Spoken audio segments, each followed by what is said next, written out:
তাহলে একটা প্রাণবন্ত মসজিদের যে অবকাঠামো, আপনাদেরকে আজকে মাস্টার প্ল্যানটা দেই। নাম্বার 1, একজন যোগ্য ইমাম, যোগ্য খতিবের দরকার, যাদের বেতন হবে কমসে কম 1 লাখ টাকা। কত? হুজুর এইবার আর আমরা নাই, অহন আমি নাই, অহন আমনে থাকেন। দিবেন না? দিবেন না? ওইরকম ইমাম পাওয়া গেলে দেওয়া যাবে না? যাবে। মাশাআল্লাহ। শোনেন, জরুরি আলাপ, এটা জরুরি আলাপ আপনাদের সাথে। নাম্বার 2, প্রশস্ত এবং বড় এরিয়া নিয়ে মসজিদ করতে হবে, ছোট জায়গা নিয়ে না। একটা মসজিদ করতে হবে কমসে কম 50 বিঘা জায়গার উপর। কয় বিঘা? ওই যে ডরাই গেছে আমি। 50 বিঘা একটা জায়গা হইলো। এরকম জায়গা দেওয়ার মানুষ অনেক আছে। ওনারা এরকম সুন্দর মাস্টার প্ল্যান দিতে হইলে আজকের এটার পরে যে কত ফোন কল আমার কাছে আসবে যে হুজুর আমি 50 কোটি টাকা নিয়ে রেডি, আপনি এসে উদ্বোধন করে দিয়ে যাবেন মসজিদ। শুনবেন আপনারা কয়েকদিন পরে, আজকের এই আলোচনার পর ইনশাআল্লাহ। পড়েন, অনেক বড় প্রশস্ত এরিয়া নিয়ে আপনার মসজিদ করতে হবে। ঢাকার মসজিদগুলো দেখছেন চিপা গলি, এটা যে মসজিদ বোঝাই যায় না। আরে মসজিদের শান শৌকত আর ইমেজ দেখে বিধর্মী ভাইয়েরা মুসলমান হওয়ার জন্য পাগল হয়ে যাবে, মসজিদে ঢুকার জন্য পাগল হয়ে যাবে। কি সুন্দর মসজিদ তোমাদের, কত চমৎকার, ফ্যান্টাস্টিক, মার্ভেলাস মসজিদ তোমাদের।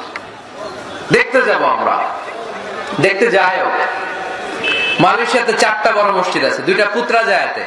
একটার নাম স্টিল মস্ক, মিজান তুয়াংকু জাইনুল আবেদিন মস্ক, বিশাল মসজিদ।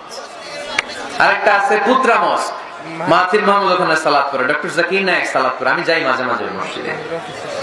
এরপর মসজিদ বিলায়া আছে একটা, বিলায়া পেরসেকতুয়ান ফেডারেল টেরিটরি মস্ক, আল্লাহু আকবার, তুরস্কের ব্লু মস্কের আদলে করা। আরেকটা আছে মালয়েশিয়ার জাতীয় মসজিদ নেগারা, মসজিদ নেগারা বলে এটাকে, জাতীয় মসজিদ। এত সুন্দর মসজিদ, বিশাল এরিয়া নিয়ে মসজিদ, কোনো ছোট জায়গায় হবে না, বিশাল এরিয়া নিয়ে। 5 জায়গা নামাজের জন্য আলাদা ছোট্ট মসজিদ জায়গা হতে পারে, কিন্তু জামে মসজিদ হলে এটা ছোট বানালে চলবে?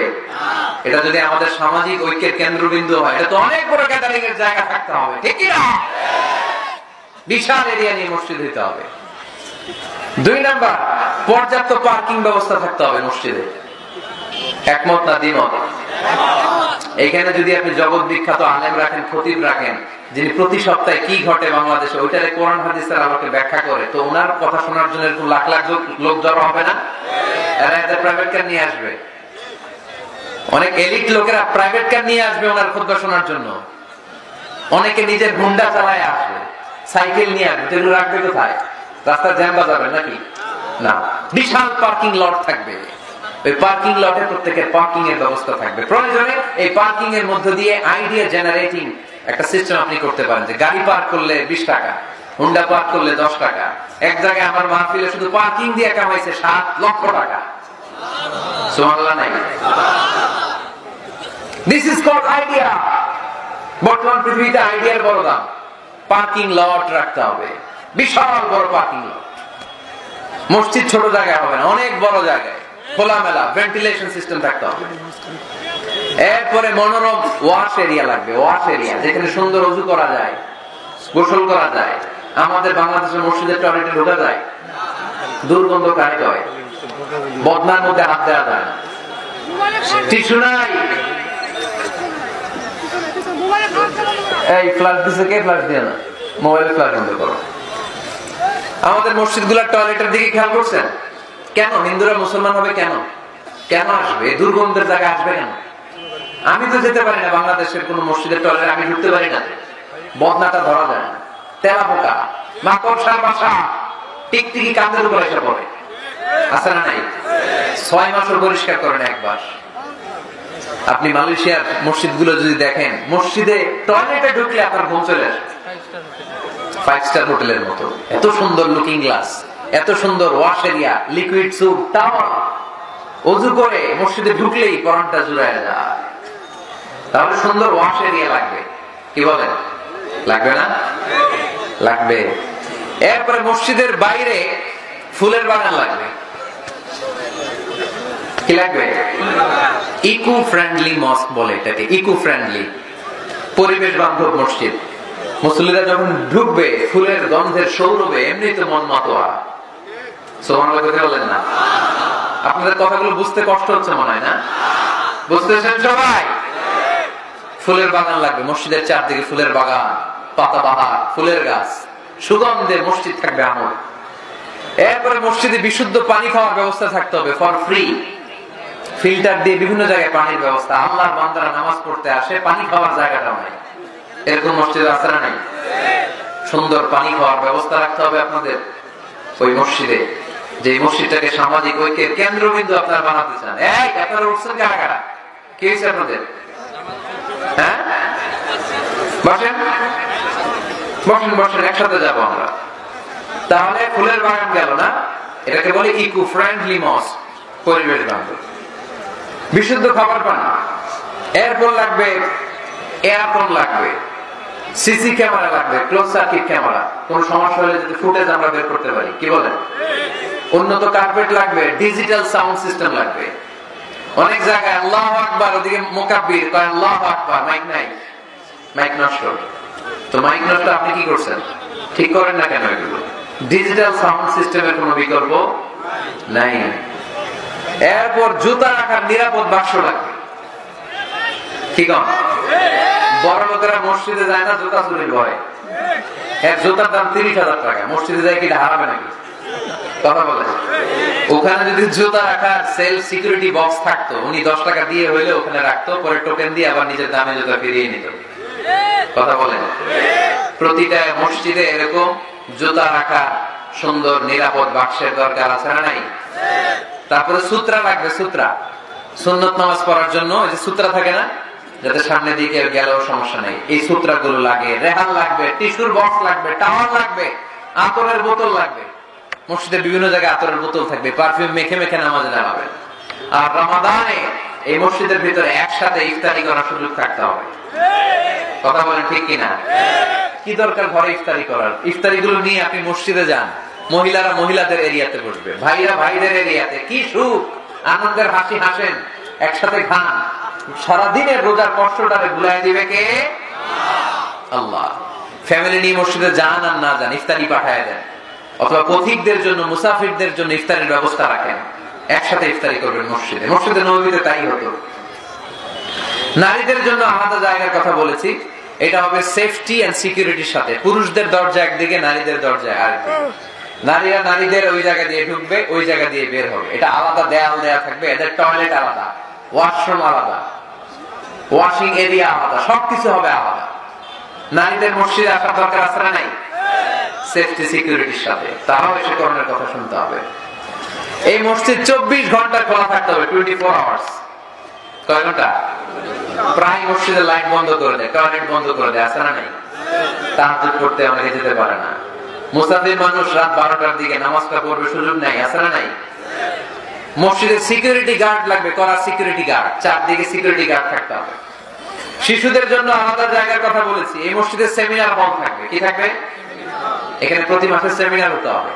কমিউনিটি সেন্টার থাকবে মসজিদের পাশে অ্যাটাচ করা। কি সেন্টার? এলাকার সব বিয়ে টাঙ্গাইলের এই মসজিদে হইতে হবে। কথা কয়? এজন্য তো মেয়েরা উলঙ্গ জামা পরে বিয়ের অনুষ্ঠানে নাচে কেন? মসজিদে বিয়ে হয় না? এগুলো তো হয় বাড়ির ছাদের উপরে, ধুম্মা চলে ধুম, নাচানাচি, হিন্দি গান। মসজিদের কমিউনিটি সেন্টারে বিয়ে হলে হিন্দি সিনেমা লাগানোর সাহস কেউ পাবে না। এগুলো সব হেজাব আর বোরকা পরে আসবে বিয়ের অনুষ্ঠানে, ঠিক না? সামান্য খেজুর বিতরণ করে বিয়ে শেষ, এটাই বিয়ের অলিমা। এদিকে ইজাব, এদিকে কবুল। খেজুর ছিটাই দিলাম, খেয়ে বাড়িতে জানা, দোয়া করে। সহজ না কঠিন? সহজ না কঠিন? কমিউনিটি সেন্টারে বিয়ে হবে, মসজিদের সাথে অ্যাটাচ করা। মসজিদের সাথে অ্যাটাচ লাইব্রেরি থাকতে হবে। কি থাকতে হবে? এই লাইব্রেরিতে পড়াশোনা করবে এলাকার লোকজন। সর্বশেষ মসজিদ ম্যানেজমেন্ট অফিস থাকবে। এই যে পুরো মসজিদের মাস্টার প্ল্যান আপনাদের সাথে শেয়ার করলাম, এটার ম্যানেজমেন্ট বিভাগ থাকার দরকার আছে না নাই? এই ম্যানেজমেন্ট অফিস থাকতে হবে। এরকম মসজিদ বাংলাদেশে হোক, আমরা চাই কি চাই না? 64 জেলায় 64টা লাগবে। আমি একটা করবো ঢাকায়, আর বাকি ব্যবসায়ীরা, বিজনেস ম্যাগনেট, সিআইপি যারা আছে আপনাদের এলাকায় আপনারা করবেন। যে কোনো সিআইপি, ভিআইপি, এমপি, মন্ত্রী আমার সাথে যোগাযোগ করতে পারেন। আমি আপনাদেরকে ইন ডিটেইল এই মাস্টার প্ল্যান দিব। আপনার জেলা জেলায় মসজিদ করলে প্রয়োজনে আমি নিজে যে উদ্বোধন করে দিয়ে আসবো। কিন্তু এরকম মডেল মস্ক, আল ওয়াসাতিয়া মডেল মস্ক প্রতিটি জেলায় জেলায় বাংলাদেশে থাকার দরকার আছে না নাই? শুধু নামাজের জায়গা বানায় রাখছি আমরা। কত কিছু করা যায়, কত নানামুখী কার্যক্রম আছে মসজিদের। এই মসজিদে তালিমুল কোরআনের প্রজেক্ট থাকবে, কোরআন শিক্ষার আসর, শিশুদের, মহিলাদের, বয়স্কদের। দরকার আছে না নেই? আজীবন নামাজ পড়ি নাই, বুঝি নাই, ওয়াজগুলো শুনে এখন নতুন করে অনেকের হুঁশ ফিরতেছে, হুজুর কি করব, বয়স তো 50, নামাজের নিয়ম জানি না, কোরআন পড়তে পারি না। তাদের জন্য, বয়স্কদের জন্য কোরআন শিক্ষার আসর, শিশুদের জন্য কোরআন শিক্ষার আসর। তাহফিজুল কোরআন প্রজেক্ট থাকবে মসজিদে, তাহফিজুল কোরআন project, full time part time. 30 পারার হাফেজ, 5 পারার হাফেজ, 7 পারার হাফেজ, সমস্যা নাই। আমাদের দেশে মনে করে এক বাবার 5 ছেলে, একটারে হেফজখানায় দিয়েছে, তুই 30 পারাই করবি, আর বাকি 4 বলা ওর ইংলিশ মিডিয়ামে দিয়েছে, তোর কোনো দায়িত্ব নাই, তোরা খালি ধুমা চলে ধুম। আছে না নাই? এটা একটা ভুয়া আইডিয়া। একজনে 30 পারা মুখস্থ করবে, বাকি ছেলেগুলা করবে না, না এটা না, যে যতটুকু পারে। আরব দেশে, মিশরে আমি পড়াশোনা করেছি 5 বছর। আমি মিশরের ড্রাইভারদের সাথে দেখলে জিজ্ঞেস করতাম, হাবিবি আমেলে হাফিজতে কাম গুজ মিনাল কোরআন, কোরআনের কয় পারা মুখস্থ পারো? বলে মালিশ বা আশরাতা আজজা বাস। সরি, আমি আসলে বেশি মুখস্থ করতে পারিনি, 10 পারা করছি। ড্রাইভার, সুবহানাল্লাহ নাই? মিশরের এমন কোন লোক নাই যারা 5 পারা 10 পারা কোরআনের হাফেজ না। তার মানে কোরআনের হাফেজ পার্ট টাইমও হওয়া যায়। ইংলিশ মিডিয়ামে পড়বে আপনার ছেলে, বিকেল বেলা পার্ট টাইম তাহফিজে এসে ও কোরআন হিফজ করবে। এরকম ছেলের দরকার আছে না নেই? ইংলিশের কথা বলবে, কোরআনের ব্যাখ্যাও করে দিবে, চিল্লায় বলো ঠিক কি না? তালিমুল কোরআন প্রজেক্ট, তাহফিজুল কোরআন প্রজেক্ট। সাপ্তাহিক প্রশ্নোত্তর পর্ব থাকবে আপনাদের এই মডেল মস্কে। জীবন ঘনিষ্ঠ কত প্রশ্ন বোনদের থাকে, আমাদের কাছে করে। এই প্রতিটা জেলার মসজিদ থেকে এগুলো ফতোয়া দেওয়া হবে, ঠিক কি না? মাসিক ধারাবাহিক তাফসীর প্রোগ্রাম চলবে মসজিদে। তাফসীর প্রোগ্রামে আজকে কি বলে গেছে সারা বছর আর খেয়াল থাকে না, কিন্তু প্রতি মাসে যদি এই জামে মসজিদে বিশ্বভিত্তিক তাফসীর হয়, তাহলে ফিডব্যাক নেওয়ার সুযোগ আছে না নাই? কথা কি বুঝতে পারতেছেন আপনারা? মসজিদের উদ্যোগে যুবকদের জন্য অনেক অ্যাক্টিভিটিস দরকার। নাম্বার 1, খেলাধুলা। মসজিদের পাশেই প্লেগ্রাউন্ডে খেলাধুলার আয়োজন করতে হবে। কথা কি শুনতেছেন? আল্লাহ হাবিব নিজে মসজিদে নববীর পাশে খেলাধুলার আয়োজন করেছেন। সুবহানাল্লাহ নাই? সেই বুখারীর হাদিস, ঈদের দিন মসজিদে নববীর পাশে বনু আরফিলা গোত্রের লোকেরা তীর দিয়ে খেলা শুরু করলো। বিশ্বনবী দেখতে আরম্ভ করলো। আম্মাজান আয়েশা বায়না ধরলেন, আমিও দেখবো। বিশ্বনবী সাল্লাল্লাহু আলাইহি ওয়াসাল্লাম আম্মাজানকে কাঁধে তুলে পর্দা সরাইয়া দেখাইতে লাগলেন। আর খেলা দেখতে দেখতে বিশ্বনবী সাল্লাল্লাহু আলাইহি ওয়াসাল্লাম নিজেই আনন্দিত হয়ে গেলেন। আমরা অনেক সময় হয় না, গোল দেওয়ার আগে আমরা নড়ে চড়ে উঠি, এইভাবে গোল করে উঠি, এইভাবে গোল গোল গোল গোল গোল লাফানো এরকম। আল্লাহ রাসূল সাল্লাল্লাহু আলাইহি ওয়াসাল্লাম খেলা দেখতে দেখতে নিজেই উত্তেজিত হয়ে গেলেন এবং যারা খেলছিল তাদেরকে বললেন, এই বনি আরফিলা, এইভাবে মারো, তীর এইভাবে ধরো। সুবহানাল্লাহ পড়েন। তো মসজিদের পাশে যদি খেলার ব্যবস্থা থাকে, বিকেল বেলা খেলার পরে ওরা কি মসজিদে ঢুকবে না? অ্যাক্টিভিটিস নাই, এজন্য খেলার পরে চলে যায়, দুম্মা চলে দুম, মসজিদের সাথে সম্পর্ক নাই। যুবকদের জন্য 2 নাম্বার প্রজেক্ট, মসজিদ থেকে শিক্ষা সফর হবে, স্টাডি ট্যুর। কি হবে? তুলসিরু ফিল আরদ ফানজুরু কাইফা কানা আকিবাতুল মুকাদ্দিবিন। এই মসজিদের উদ্যোগে আপনাদের এই টাঙ্গাইলের ভাওয়াল এলাকা আছে না, কি সুন্দর সুন্দর কত কিছু দেখার সুযোগ আছে, ওখানে যাবেন, কক্সবাজার নিয়ে যাবেন। এটা মসজিদের উদ্যোগে প্রজেক্ট নিতে হবে। Number 3, leadership campaign. কি করে নেতৃত্ব তৈরি করতে হয়। আজকের শিশু আগামী দিনের ভবিষ্যৎ, আজকের যুবকরাই আগামীর বাংলাদেশ, ঠিক কি না? কি করে লিডারশিপ কোয়ালিটি গ্রো করতে হয়, এই ক্যাম্পেইনে শেখানো হবে। সর্বশেষ যুবকদের জন্য যে ইভেন্ট থাকবে এই মসজিদে, ইতিকাফ ইভেন্ট। কি ইভেন্ট? আপনাদের এলাকায় যুবকরা ইতিকাফে বসে? কারা বসে? মুরব্বীরা। তাও অনেক জায়গায় মুরব্বীও খুঁজে পাওয়া যায় না, তো ওনারা টাকা দিয়ে ভাড়া করে ইতিকাফে আনতে হয়। নাউজুবিল্লাহ পড়বেন না? ইতিকাফের মতো এত বড় গুরুত্বপূর্ণ ইভেন্ট, এটা মুরব্বীরা করে, তাও টাকা দিয়ে ভাড়া করে আনতে হয়। আল্লাহ। মালয়েশিয়াতে সব যুবকরা ইতিকাফ করে, মিশরে সব যুবকরা ইতিকাফ করে। আরে ইতিকাফ মুরব্বীদের ইভেন্ট নয়, এটা তাগড়া জওয়ান যুবক ছেলেদের ইভেন্ট। চিল্লায় বলো ঠিক কি না? ওইরকম অ্যাক্টিভিটিস মসজিদে থাকলে ইয়াংরা ঢলে ঢলে ইতিকাফ করবে। আসতে হবে ইয়াংদেরকে এখানে। মুরব্বীদের মাজা ব্যথা, কাশি দিলে বুকে ব্যথা, ডায়াবেটিস আলসার, ওনারা কিসের ইতিকাফ করবে? এরা তো ঘরে বসে নামাজ যদ্দূর পড়তে পারে, এটাতেই ডবল সওয়াব। ঠিক কি না? ইতিকাফ মুরব্বিদের ইবাদত নয়, ইতিকাফ যুবকদের ইবাদত। আমরা এই অ্যাক্টিভিটিস মসজিদে দিতে পারি নাই, ফলে যুবকরা আসে না। যাকাত দেয়া, কুরবানির গোশত বিতরণ, জরুরি ত্রাণ তহবিল, মেডিকেল ক্যাম্প, বিবাহ প্রকল্প যারা মেয়েদেরকে বিয়ে দিতে পারে না, পথ শিশু প্রকল্প, খাদ্য প্রকল্প, এগুলো থাকবে মসজিদে। এই মসজিদ কেন্দ্রিক প্রতিযোগিতা হবে, সিরাত কম্পিটিশন, নাশিদ কম্পিটিশন, কবিতা আবৃত্তির কম্পিটিশন করা যাবে না? মসজিদে নববীতে বিষ্ণু ইসলাম হাসান বিন সাবিত নামে এক কবি সাহাবীর জন্য আলাদা একটা মিম্বার করে দিয়েছিলেন। আজও এই মিম্বারটা আছে, এটা হাসান বিন সাবিতের মিম্বার। নবী বসতেন ওই মিম্বারে, হাসান বিন সাবিত এই মিম্বারে। তিনি বিশ্বনবীর পক্ষে কবিতা গেয়ে গিয়ে সাহাবীদেরকে উদ্বুদ্ধ করতেন। কবিতার প্রতিযোগিতা করতে হবে মসজিদে, নাশিদ কম্পিটিশন করতে হবে, কেরাত কম্পিটিশন, সিরাত কম্পিটিশন। আমাদের ছোট্ট সোনামণিরা আমার প্রিয় নবীকে চিনে না, ওদেরকে প্রিয় নবীকে চিনতে দেয়া হয় না। তারা সিরাত কম্পিটিশনে আমার নবীকে জেনে জেনে নবীর নামে প্রতিযোগিতা করবে। আওয়াজ করে বলেন ঠিক না?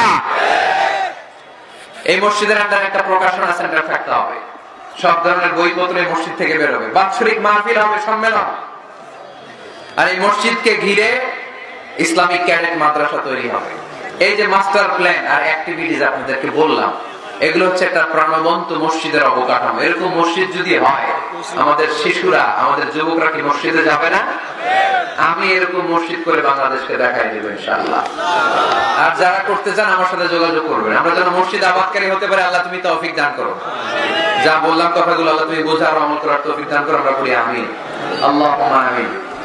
রব্বানা যালামনা أنفسنا وإن لم تغفر لنا وترحمنا لنكونن من الخاسرين ربنا آتنا في الدنيا حسنة وفي الآخرة حسنة وقنا عذاب النار اللهم حاسبنا حسابا يسيرا وصلى الله تعالى على خير خلقه محمد وعلى آله وصحبه أجمعين واجعل آخر كلامنا عند الموت لا إله إلا الله محمد رسول الله